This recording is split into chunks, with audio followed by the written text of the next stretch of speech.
Mi nombre es Mateo Tamayo, soy médico coordinador general del Centro de la Obesidad de aquí de la Fundación Santa Fe, Bogotá. Dándole seguimiento a la charla del doctor Jaramillo, yo les voy a hablar sobre la prediabetes y la adiposopatía, la obesidad, cómo prevenirla desde un enfoque nutricional y de actividad física. Entonces, empecemos hablando sobre causa y efecto, prediabetes, diabetes, un espectro más allá que dos entidades diferentes, y pues lógicamente la adiposopatía. Entonces, la pregunta es, ¿cuál sucede primero? ¿Cierto? ¿Cuál es primero?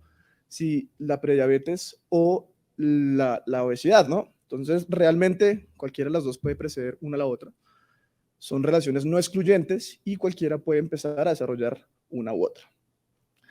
Es una retroalimentación positiva entre estas dos entidades metabólicas y enfermedades y que terminan retroalimentándose una a la otra y perpetuando la enfermedad. Hay un término que no se utiliza en esta área, sino en medicamentos antiangiogénicos, que es la simbiosis metabólica. Yo no creo que hay un contexto más exacto también de hablar de lo mismo que la relación entre prediabetes y pues, obesidad. Vamos a empezar hablando sobre cómo la resistencia a la insulina, la prediabetes, ese espectro de prediabetes y diabetes, nos pueden desarrollar pues, obesidad. Hay causas genéticas, cualquier cantidad. En nuestro medio, lógicamente, el síndrome ovario poliquístico y la resistencia a la insulina tipo A, que es muy subdiagnosticada y puede tener diferentes espectros y severidades, son las principales causas de prediabetes genética. Tenemos adquiridas el tejido adiposo, que más adelante hablaremos de cómo la obesidad me genera prediabetes y diabetes, el envejecimiento, el sedentarismo y el imbalance nutricional, que pueden muy bien o causar adiposopatía de primeras y eventualmente una resistencia a la insulina o viceversa. Medicamentos, dietas altas en sodio, lipotoxicidad, glucotoxicidad, etc. Hay dos principales rutas de cómo la resistencia a la insulina, la diabetes, pueden desarrollar una adiposopatía. Y hay dos principales conceptos, una que es dependiente de insulina y otra que es independiente de la insulina. Entonces aquí tenemos nuestro adipocito a mano izquierda, a mano derecha y nuestro hepatocito a mano izquierda. En primera instancia, cuando hablamos del mecanismo dependiente de insulina, la insulina, al estar en contacto con el receptor, activa una serie de quinasas que causan principalmente tres importantes aspectos anabólicos. En primera instancia, inhiben la gluconeogénesis por medio de la AKT, que inhibe el gen FOXO1. Bueno, activa la síntesis de glicógeno, disminuyendo por ende la gliconeogénesis. Y muy importante, a través de las proteínas de unión de respuesta a esteroles, activa la lipogénesis hepática que causa dos efectos: acumulación hepática de grasa, uno, y exportación de lipoproteínas, triglicéridos a la circulación. En el adipocito pasan cosas muy puntuales. Se inhibe la lipólisis por acción directa a la insulina sobre la enzima lipasa dipolítica. Yo me acuerdo de mi profesor en bioquímica, el doctor Mendivil, con su analogía de la enzima antilonja. Jamás se iba a olvidar eso, que es la enzima que se encarga de ir haciendo lipólisis. Y obviamente la activación de la LPL endotelial, o la lipoproteína lipasa, que se encarga de alimentar ese adipocito con ácidos grasos libres que se resterifican en presencia de los gliceroles provenientes de la glucosa y empiezan a acumular tejido adiposo. Ahora, independiente de la insulina, que es algo muy interesante, la glucosa hepática, por medio de las proteínas de respuesta a carbohidratos, va a inducir lipogénesis hepática, exportación de lípidos a sangre y a nivel del adipocito, lipogénesis de nuevo. Entonces son dos mecanismos que en contexto de un paciente con hiperinsulinemia o hiperglicemia van a desarrollar acumulación de tejido adiposo. Ahora, ¿qué sucede durante la resistencia a la insulina? Es muy interesante. Recordemos que la resistencia a la insulina en una célula X tiende más a afectar el metabolismo de los carbohidratos que el metabolismo de los lípidos. Casi que es 100 veces más sensible la insulina en términos de metabolismo de lípidos, cualquier tipo de célula, que al metabolismo de los carbohidratos. Y lo vemos en diabéticos, ¿no? Lo vemos en diabéticos que primero empieza una fase de aumento de peso y en últimas, cuando ya diagnosticamos insulinopenia, empieza la pérdida de peso y todo el metabolismo catabólico. Entonces, ¿cómo sucede esto? Cuando hay resistencia a la insulina, hay una falla en la inhibición de la gluconeogénesis y el hígado empieza a producir y a producir y a producir y a producir glucosa que termina siendo exportada a sangre. Y lo más interesante es que en primera instancia la lipogénesis no se afecta. Entonces es una constante producción de glucosa y lípidos que se van exportando a sangre a través del hepatocito. Ahora, ¿qué pasa en el adipocito? Que es muy interesante. Hay una relación de dos sucesos que suceden al tiempo, valga la redundancia, que es la lipogénesis y la lipólisis. paralelamente están sucediendo y dependiendo del grado de resistencia que tenga nuestro paciente, va a haber más lipólisis o más lipogénesis. Y es constante entre los dos. Ahora, importantísimo, la resistencia a la insulina va a causar una inflamación en el adipocito, ¿cierto? Por infiltración de células autoinmunes que termina pues perpetuando también la resistencia a la insulina. Y ahí es donde desde una patología de resistencia a la insulina, prediabetes y diabetes, desarrollamos la enfermedad de obesidad, que técnicamente es la adiposopatía o enfermedad del adipocito. Enfoquemos ahora desde la obesidad a la prediabetes. ¿Cuáles son las causas de obesidad? También hay causas que son prevenibles, no prevenibles. Con el tiempo, fíjense que tienen un comportamiento muy similar a la prediabetes y la diabetes. Empieza el término preobesidad, el término sobrepeso realmente es más estadístico que patológico. El término de preobesidad tiene más sentido y llegamos ya a la evolución de la obesidad si no intervenimos adecuadamente. Hablemos sobre generalidades rápidas del tejido adiposo. Existen tres principales tipos, hay cuartos, incluso hay quintos tipos, pero realmente los más importantes son estos tres. El tejido blanco, que está 30-40% en mujeres, de 15 a 20% en hombres, funciona de almacenamiento, de aislamiento térmico, protección mecánica, y es un órgano activamente endocrino. El tejido adiposo secreta adipoquinas constantemente, algunas proinflamatorias, otras antiinflamatorias, controles del apetito. El más importante, más que más importante, el que más se ha estudiado, por ejemplo, en este tipo de tejido adiposo es la leptina, que todos hemos escuchado, que realmente dicen, oiga, no, es que suprime el apetito, que no sé qué. Realmente es una adipoquina que funciona más para regular la pérdida de peso que la ganancia de peso. Y lo vamos a ver en pacientes obesos, diabéticos, que pierden ese mecanismo de control y retroalimentación entre la insulina y la leptina. Ahora, tejido adiposo intermedio o beige, que es sensible al estímulo del frío y adrenérgico, de tal manera que se diferencia en tejido pardo. Y el pardo, que está del 0,5 al 1% en hombres y mujeres, y los estudios han demostrado que cuando pasa el tiempo, los seres humanos tenemos cada vez menos y menos tejido pardo. ¿De qué funciona este tejido? Es termogénico, es un órgano endocrino, también produce adipoquinas y principalmente adipoquinas antiinflamatorias, como la adiponectina, que tiene cierta evidencia en términos de diabetes y prediabetes, principalmente estudios en animales, pero ahí está la evidencia. Y importantísimo dato, es un adipocito que es resistente a la inflamación. Entonces, podemos estar hablando de casi que inmune a la adiposopatía. Ahora, chévere el tejido adiposo es que la adipogénesis dura toda la vida. Contrario a lo que muchos piensan, no es un tejido estático. El obeso de hace 20 años no tiene el mismo adipocito de hace 20 años. Más o menos, la tasa de conversión adipositaria de renovación es de 8 a 10%, lo que significa que en un periodo de 10 a 15 años, nosotros como seres humanos renovamos el 100% de nuestro tejido adiposo. Es bastante dinámico el tejido. Hay dos principales compartimientos que hay que tener en cuenta, está el subcutáneo y el visceral. El tejido visceral puede ser ectópico o no ectópico. Hay epicárdico, mental, perineal, mesentérico, etcétera. Acá les muestro un diagrama. Fíjense que también en este artículo que ahorita se los pongo, nos menciona dónde están los adipocitos pardos, cervical, supraclavicular, paravertebral, retroperitoneal. Y tenemos también el visceral y el subcutáneo, lógicamente, que no siempre el visceral es ectópico. De hecho, la grasa mental y el tejido adiposo visceral no es un tejido ectópico. Es un compartimiento completamente fisiológico. ¿Cuáles son los ectópicos que de verdad tienen importancia? Intrahepático, intramuscular, cardiovascular, pericardiovascular. Son los que realmente, y funciona igual que en el músculo. Intramuscular sí tiene riesgo cardiovascular, perimuscular no. Entonces, esos son los tejidos ectópicos. Ese es el artículo, es del New England, salió este año, es muy, muy bueno, se lo recomiendo.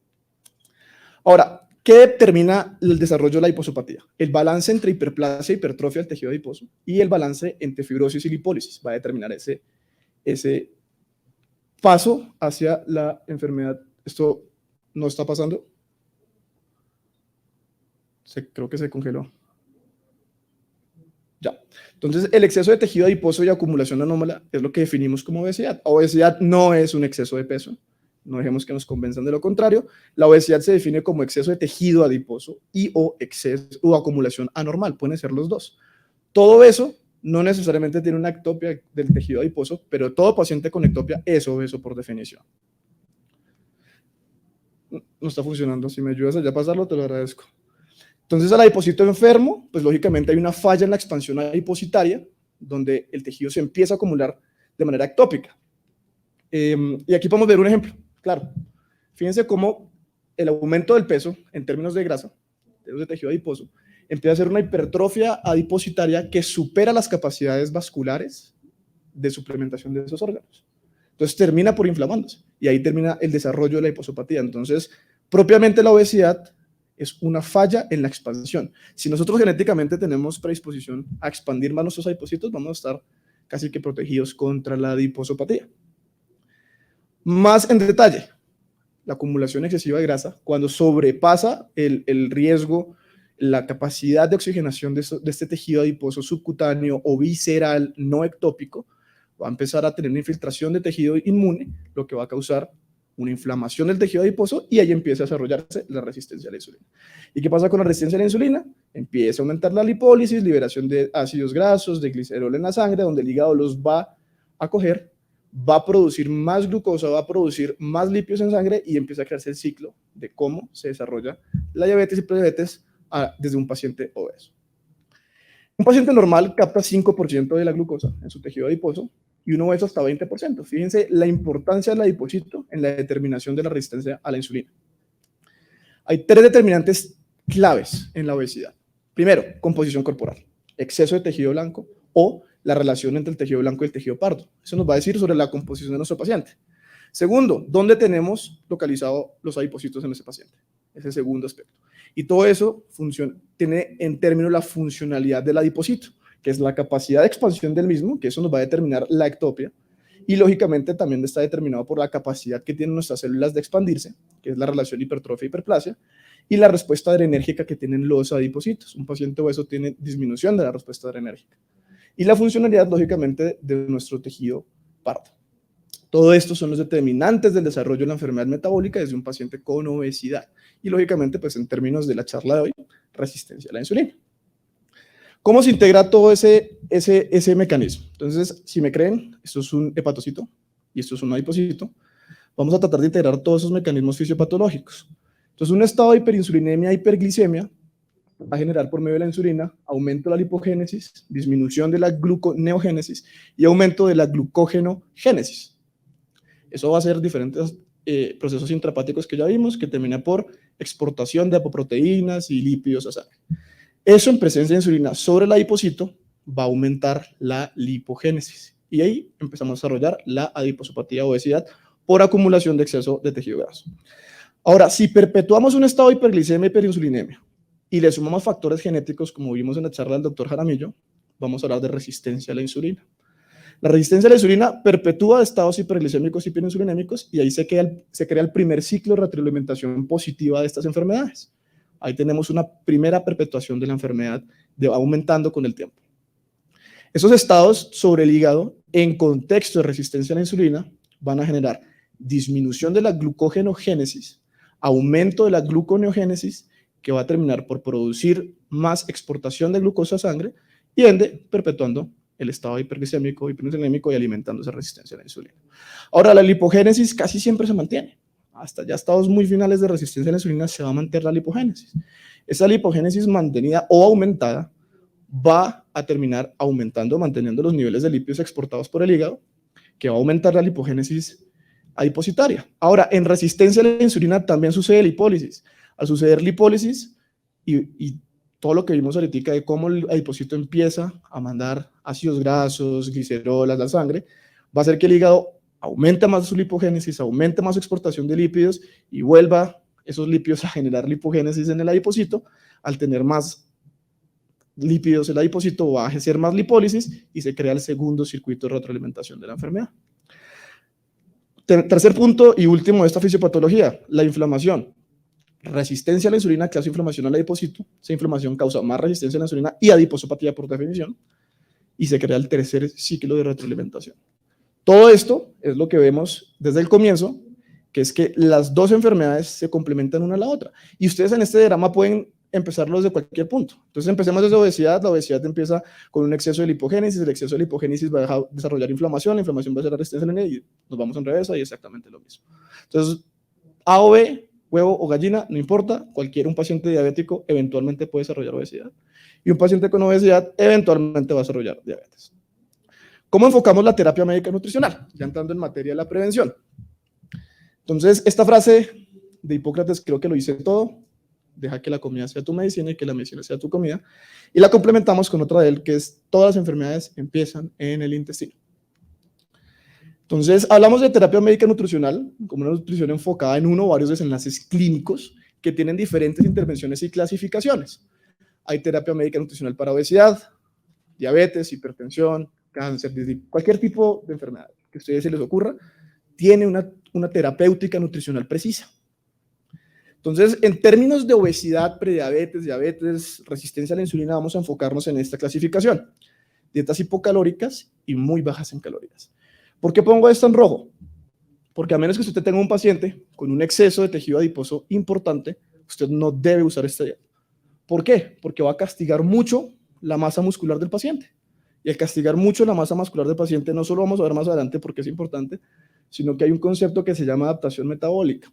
Entonces, si usted tiene un paciente que tiene más o menos 20, 30 kilogramos de tejido adiposo y usted le pone una dieta de muy bajas calorías, el principal impacto en pérdida de peso va a ser a expensas del músculo. Entonces, como dicen los estudios que decía el doctor Jaramillo, hay que perder peso. Sí, sí hay que perder peso, pero de tejido graso, no de músculo. Entonces, enfoquémonos en las hipocalóricas, bajas en grasas, bajas en carbohidratos. Empecemos con las dietas de restricción de lípidos, que consisten de 10 al 30% de valor calórico diario en consumo de lípidos. ¿Cuál es el efecto sobre el peso? Regular. De hecho, a largo plazo los estudios han demostrado que se asemeja a diferentes intervenciones en efectos metabólicos importantes, dependiente de pérdida de peso, para controlar los perfiles glicémicos. Hay un descenso moderado entre LDL y HDL, y tiene unos riesgos, que son el control del apetito, que puede terminar que el paciente haga una hiperfagia de carbohidratos y pues, nos tumbe todo el proceso metabólico que estamos causando. Entonces, ¿sirve en terapéutica de obesidad y diabetes? Pues es bastante mediocre. ¿Sí? No, es mejor que nada, sí, pero es bastante mediocre. Ahora, restricción de carbohidratos. ¿Cómo se definen? Bajas en carbohidratos de 50 a 150 gramos al día y muy bajos, 50 gramos de carbohidratos al día, que pueden ser con regímenes cetóxicos o no cetóxicos. Sobre el peso, es la mejor, tiene la mejor evidencia a corto y mediano plazo, y a largo plazo, pues todas las intervenciones nutricionales tienden a confluir casi que en los mismos efectos. Reduce la glucosa plasmática en ayunas, incremento moderado de HDL, puede incrementar el LDL, que tener siempre vigilando eso. Disminuye levemente las cifras tensionales, imagínense que se usa también en epilepsia, así nació como la dieta Atkins. Y las dietas muy bajas en carbohidratos, sobre todo la cetogénica, ha demostrado disminución en las complicaciones micro y macrovasculares de diabetes. Siempre va a aumentar el gasto calórico durante la pérdida de peso. Eso es un factor muy protector a la hora de reganancia a largo plazo, porque es el control de la adaptación metabólica de los pacientes. ¿Cuáles son los riesgos? Puede producir antojos de carbohidratos, que es cualquier deprivación de alimentación en el ser humano va a causar una respuesta de aumento del apetito a expensas de consumo de carbohidratos. Puede ser limitada en pacientes con restricción proteica, pacientes crónicos renales que no podamos administrarle muchas proteínas, pues seguramente esta intervención queda un poquito limitada. Y hay posibilidades de hipoglucemia e hipotensión en pacientes diabéticos que están concomitantemente tratados con fármacos en hipertensión arterial. Entonces, ¿qué dice la evidencia? Fíjense que aquí comparamos los dos tipos de intervenciones, dietas disminuyentes en grasas y bajas en carbohidratos. Y como pueden ver, el cambio en grasa intraabdominal y el total de tejido adiposo es muy superior en el tejido en las dietas disminuidas de carbohidratos. ¿Qué pasa en el control glicémico? Pues también mucho mejor. Disminuir los carbohidratos cambia bastante el perfil glicémico de los pacientes cuando lo comparamos en estas dos intervenciones. Ahora, ¿pero qué pasa con las proteínas? Bajitas, normales. Usted puede hacer una dieta baja en carbohidratos con alta grasa o alta proteína, o las dos. Entonces, fíjense la importancia de la proteína. Dietas altas en proteína van a causar dos principales mecanismos. Aumento de la tasa metabólica basal por aumento de la masa magra y aumento de la saciedad por aumento de la termogénesis inducida por proteína, aumento de enzimas gástricas como el GLP-1, el PPY, la grelina. El simple hecho de aumentar aminoácidos en sangre da saciedad y esos dos van a generar un balance negativo energético que termina en la pérdida de peso. Entonces sí, dietas hiperproteicas en contexto de una nutrición muy baja en carbohidratos es perfecta para tratar la hiposopatía y diabetes y prediabetes. Entonces hablemos sobre la dieta. ¿Importa restringir carbohidratos? Sí, sí importa, pero también importa elegir el tipo de carbohidratos. Ahora, Si ustedes miran, hay múltiples artículos que demuestran el impacto tan grande entre dietas bajas en carbohidratos y altas en proteínas en obesidad, diabetes y prediabetes. Ahora, cuando hablamos del tipo de carbohidrato, también es importante. Y acá es donde vienen los términos de índice y carga glicémica, sobre todo los estudios australianos que le han metido mucho a este tema. Y sí, verdaderamente tiene importancia, no solo cortar los carbohidratos, sino elegir el tipo de carbohidrato me puede ayudar a controlar el tema glicémico y el control del peso. Sí lo optimiza. Entonces hay que tenerlo en cuenta, saber cuáles son, sobre todo las de la carga glicémica. El índice no importa mucho, pero sí importa la carga. Y vemos el ejemplo clásico de la sandía, que tiene un índice relativamente alto y una carga muy, muy bajita. Entonces sí, y todo nos lleva, si recuerdan la fisiopatología que les mencioné antes, a controlar los niveles insulínicos en sangre. Ahora, ¿siempre hay que hacer restricción calórica en obesidad y prediabetes? La respuesta es no. No solo importa también, sino con que ustedes cambien la composición de su alimentación, vamos a ver optimización en la composición corporal. Fíjense este estudio donde hacían dietas eucalóricas cetogénicas, cómo cambia la distribución total de grasa, la distribución de masa magra, la grasa subcutánea y abdominal y la grasa intraabdominal. Entonces, verdaderamente, dietas eucalóricas, hiperproteicas con reducción de carbohidratos van a lograr una pérdida de peso del tejido adiposo, que es lo que realmente nos importa. Hay diferentes estrategias. Hablemos de algo que es muy famoso, que es el ayuno intermitente. ¿Funciona? ¿No funciona? Sí, funciona bastante bien. Cualquiera de sus regímenes, son 3 principales regímenes y uno que se divide en 2, hay que saberlos usar. Pero ¿cuál es mi consejo? Si no tienen experiencia usando esta intervención, no la usen, porque van a causar un castigo en la masa ósea y en la masa muscular de los pacientes. Hay que saber utilizar esta y hay que tener cierta experticia y cierta capacitación para saber manejar el ayuno intermitente. Y funciona bastante bien, tiene muy buena evidencia en diabetes, en hipertensión, en riesgo de cáncer, inclusive en obesidad, pero vuelvo y digo, hay que saber utilizar. Hoy en día se riegan, esas son aplicaciones, que ayuno, que no sé qué, y bueno, tienen bastantes riesgos que hay que entender. Por ejemplo, saltarse el desayuno prolongadamente aumenta la cronicidad de enfermedades como diabetes, hipertensión. Entonces, no, hay que saber utilizarlo. Mi consejo es no se arriesguen con un ayuno intermitente si no han leído bien el tema, no tienen experticia y no están capacitados para hacer esta terapia médica nutricional. Ahora, ¿cómo vamos a enfocar nuestra terapia médica nutricional? Aquí tenemos nuestro paciente obeso, con diabetes, prediabetes, etcétera. Y hay 3 principios que nos toca tener en cuenta. Primero, siempre reducir el consumo de carbohidratos. Idealmente, que el paciente limite su consumo de carbohidratos a solo fuentes de vegetales y frutas. Entonces la pregunta, venga, ¿cómo logramos eso? ¿Lo vamos a poner a contar calorías, que no sé qué? No, no es necesario. Enséñenle cuáles son los carbohidratos complejos, enséñenle cuáles son los carbohidratos simples. O muy sencillo, ¿sabe qué, señor Pepito? Consuma 1 harina al día, máximo. O no consuma harina, solo frutas y verduras. Por lo menos mientras la ventana terapéutica y logramos controlar el peso y el perfil metabólico. Segundo, aumentar el consumo de proteína. ¿Cuál es la meta? 1.5 a 2 gramos por kilogramo día. Si somos muy conservadores con nuestro riñón, 1.5, que es la recomendación límite para evitar hiperfiltración renal por el Colegio Americano de Nefrólogos. Y lo más importante es que el consumo no exceda 0.5 gramos por kilogramos en una sola toma, que es el máximo tiempo del recambio enzimático, y no lo va a absorber y va a causar que se orine esa proteína o una superaminación intraintestinal que es potencial oncogénica. Reducción calórica, y aquí es un tema muy debatible, que si 500 calorías, que si 400, que si 600, que bueno. Les voy a decir una recomendación muy práctica que manejamos mucho en el Buró de la Medicina del Deporte y muy poco en obesidad y diabetes, y es, venga, no exceda 1 kilogramo de pérdida por semana. ¿Por qué? Por la misma razón de las cuales no utilizamos. La mayoría de nuestros pacientes en el contexto colombiano están en esta franja, entre 20 y 40 kilos de grasa. Mejor dicho, en el centro de obesidad rara vez vemos un paciente que tenga más de 40 kilos de grasa. Entonces, si usted excede ese kilo por semana, va a superar la capacidad de lipotransferencia energética. Entonces va a perder la masa muscular y no queremos eso, no queremos eso. ¿Y por qué no queremos eso? Hablemos de actividad física.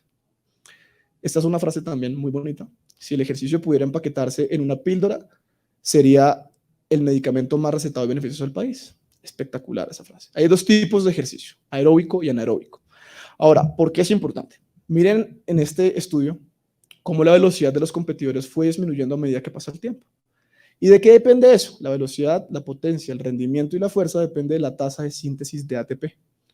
¿Y por qué es importante eso? Fíjense la cantidad de la velocidad que tenemos de producción de ATP, de los diferentes compartimientos de ATP y el total que hay disponible, ¿cierto? ¿Y por qué hago esta división? Por la siguiente razón. Dependiendo de la intensidad de nuestro ejercicio, vamos a elegir el sustrato energético, que puede ser tejido adiposo o tejido de pues, carbohidratos, técnicamente los carbohidratos. Si estamos buscando no solo impactar el peso en términos de adiposidad, sino que además queremos impactar una prediabetes y diabetes, pues vamos a fomentar ejercicios que nos ayuden a consumir carbohidratos. Entonces, la intensidad y duración del ejercicio junto con la condición física de nuestro paciente van a determinar la mezcla del combustible utilizado durante el ejercicio. ¿Y por qué el músculo es tan importante? Hay dos mecanismos de absorción de glucosa, GLUT4 dependiente de insulina, ya todos lo conocemos, pero hay una absorción basal de glucosa por parte del músculo que es independiente de insulina. Y ahí vamos entendiendo, conectando cómo ayuda a mejorar los perfiles de resistencia de nuestros pacientes. Principalmente en qué fibras? En las glucolíticas rápidas oxidativas lentas o blancas, que son las que se encargan de ejercicio de potencia, etc. ¿Qué dice la evidencia? Entonces, fíjense esta gráfica tan bonita. Como buen medicamento, todo en exceso puede llegar a ser malo. El exceso de ejercicio, fíjese que termina por disminuir los desenlaces en salud, siendo el mejor punto para hacer ejercicio en cualquier tipo de enfermedad, el ejercicio vigoroso, una intensidad relativamente alta. Y aquí lo podemos ver. Ejercicio vigoroso va a disminuir mucho las enfermedades crónicas no transmisibles y va a tener un efecto antiinflamatorio. Y ya cubrimos dos principales aspectos fisiopatológicos de la obesidad y la diabetes, interleuquina 6, interleuquina 10, antiinflamatorios, que son las mioquinas, importantísimo. Entonces, ¿qué dice la evidencia en prediabetes y diabetes? Sí, definitivamente hay un mucho mejor control glicémico cuando tenemos ejercicio de resistencia que ejercicio cardiovascular. Es evidente. Y aquí vamos a ver las recomendaciones. Ejercicio aeróbico reduce la glicosilada, triglicéridos, disminuye la resistencia a insulina, controla los niveles en sangre. Y el anaeróbico tiene una mayor reducción de niveles de glicosilada y triglicéridos, tiene un mejor impacto tanto metabólico como a nivel de composición corporal. Y la mezcla de ambos disminuye complicaciones macro y microvasculares. Acá tenemos nuestro músculo, que es el mejor órgano del cuerpo. Nos va a llevar a nuestro adipocito una disminución de la inflamación, un aumento del gasto energético sobre nuestra diabetes o prediabetes, disminución de la hiperglicemia, y en ambos disminuye la resistencia a la insulina. ¿Qué causa eso? Un control de la adiposopatía, una pérdida del tejido adiposo y control de los estados hiperglucémicos e hiperinsulinémicos. Casi que se podría decir que es la terapia ideal para tratar al paciente obeso con prediabetes y diabetes, casi que después de la cirugía metabólica, que sigue siendo el gold estándar en diabetes y prediabetes en un paciente en contexto con obesidad. Ahora, fíjense esta diapositiva.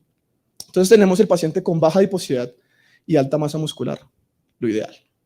Luego vamos con una analogía que es el que peca y reza empata, que es alta adiposidad y alta masa muscular, o el paciente adiposo muscular, que es el responsable de lo que se llama la paradoja de la obesidad. Y como en enfermedades cardiovasculares, pacientes con un IMC más alto tenían mejor desenlace. Es por eso, porque tenían buena masa muscular.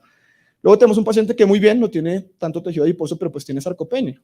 Entonces tiene los riesgos de salud desarrollados con la sarcopenia, y está el que está llevado, que es el que tiene alta adiposidad y baja masa muscular, que es un estado proinflamatorio muy severo.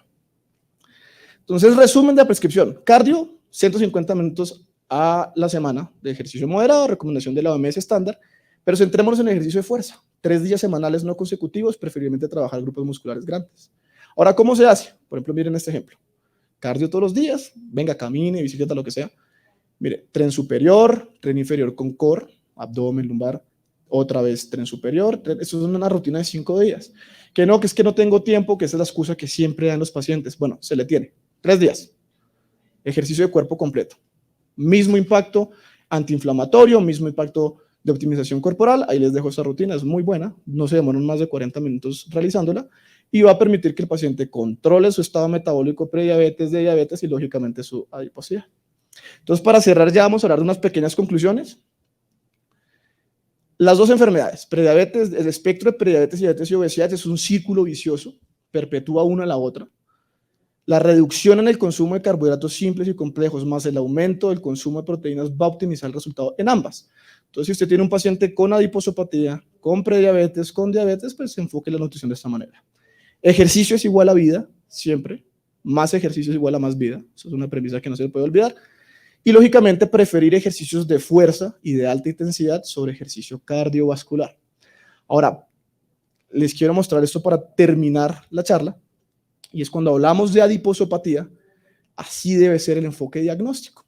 Lo más importante que tenemos que tener en cuenta a nuestros pacientes es la ectopia. Todo paciente con localización adipositaria ectópica es obeso, pero no todo paciente obeso hace ectopia. Entonces es importante tenerlo en cuenta. Y fíjense dónde está el peso, de últimas. Realmente el peso sí es importante, claramente hay que tenerlo en cuenta, pero primero hay que descartar si tiene ectopia, qué tanta masa muscular tiene el paciente, qué tanta tejido graso tiene el paciente, cómo se distribuye su grasa abdominal, si es androgénico o no es androgénico, y ahí de últimas hablamos de metas de peso. Muchas gracias.